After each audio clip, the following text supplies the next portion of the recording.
Well, happening now, as we've been talking about this morning, huge developments in the Boston Marathon bombing case. Yeah, investigators are saying one of these suspected bombers is dead, killed in a shootout with police overnight. They say he may have actually died from an explosive that he had in his car. These two were identified as brothers. They are 19 and 20 years old that were in the U.S. illegally for about a year now, maybe a little more, and they may have been from Russia or Turkey, possibly in the Chechnya region. We want to take you for a quick live look. This is the courtesy of our CBS affiliate out in the Boston area. Now, as we speak, there is a massive manhunt going on for the other bomber.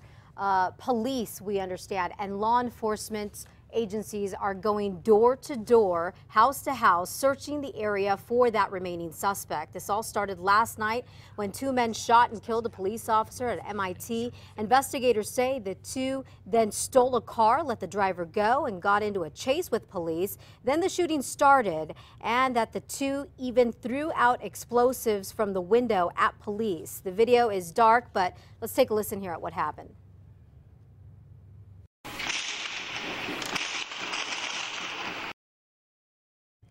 That was just a glimpse of the shootout that happened there. Once again, one of the men, we're told, I think it is the younger one, died in the shootout. Investigators say he is one of the Boston Marathon bombing suspects. And as we've been talking about, the massive manhunt is on right now to find the other suspect. He is the one in the white hat that you just saw. Basically, the town of Watertown, it's a suburb, is completely locked down right now, and pretty much so is Boston. Public transportation there is shut down. Public schools are closed as well. We believe this to be a terrorist. We believe this to be a man who's come here to kill people.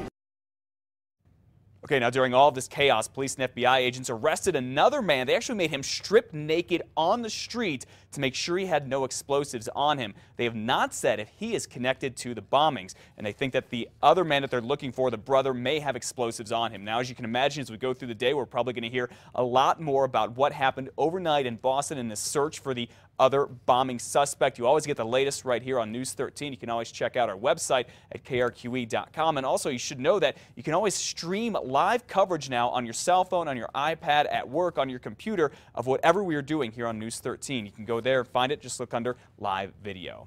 All right, at 5:33, search and rescue crews, they are still going door to door in a small town in Texas this morning. Yeah, they are hoping to find people alive after a fertilizer plant blew up Wednesday night. Investigators still do not know exactly how many people died in the small town, which is about 20 miles north of Waco. They've found as many as 10 bodies so far. They think there are probably 6 more inside the plant. More than 160 people are hurt. A few square miles of the town is flattened, including a school and nursing home. The apartment complex looks like it was a bombing site of an explosion, the kind that you see in Baghdad. It was utterly destroyed. Anyone who grew up in a small town like West, they know that this tragedy has most likely hit every family. Authorities don't know what caused the blast just yet. They think it could have been an industrial accident and not anything criminal.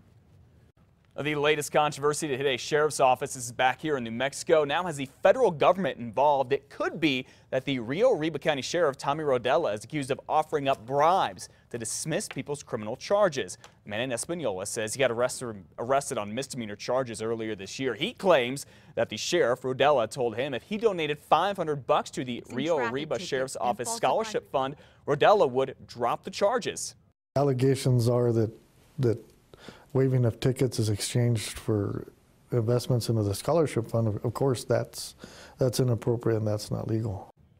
The county says it saw these scholarship fund donation forms this week, but didn't know the scholarship was actually up and running. FBI agents raided the sheriff's office this week too, but neither they or the sheriff will say exactly what that was about.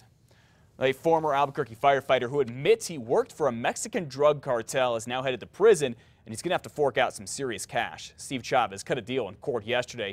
He'll have to pay back $182,000 and spend at least 2 years in prison. Chavez pled guilty to just one of the 29 counts he was facing. He admitted to trying to hide nearly $200,000 for the Sinaloa drug cartel. There's a big Mexican cartel. 10 other people charged with Chavez have already pled guilty. There could be some budget cuts on the horizon for Albuquerque public schools, and that could lead to some schools having their closed their doors. Now, despite the projected $3 million surplus in the district's budget, Superintendent Winston Brooks is still talking budget talks. Brooks says that the surplus may sound like a lot, but he says it is not enough to make up for the $100 million in all the positions the district lost back in 2010. We've trimmed and cut cell phones and take-home cars and travel and all that low-hanging fruit that always exists out there, and we're just to the point that we've picked all the fruit. Brooks says smaller schools may be the first to go. If it does happen, APS will lease the buildings to charter schools. Despite the possibility, though, of some schools closing, the board has already approved 2 new schools. Governor Susana Martinez announces a program that will possibly help identify potential high school dropouts. The program is expected to cost about $500,000. The Public Education Department will track the reading proficiency rates of elementary school students and the truancy rates for middle school and high school kids. Counselors will start getting those reports next school year. By the way, the statewide graduation rate last year was about 70%. Presbyterian Hospital is hosting its annual Children's Healthcare Fair, where kids can actually learn what it is like to be a doctor or nurse. It begins today at 10:30 this morning, and it runs until 11:30 a.m. It will start back up again at 1:30 p.m. It's being held at Presbyterian Hospital over off of Central Avenue in southeast Albuquerque. Congresswoman Michelle Lujan Grisham will be near Albuquerque today doing some research before she goes back to Washington to work on the very important farm bill. Congresswoman will be touring Skarsgård Farm this morning, hearing what works for farmers there and what could help others in the area and really the whole country. Ms. Lujan Grisham is part of the House Agriculture Committee.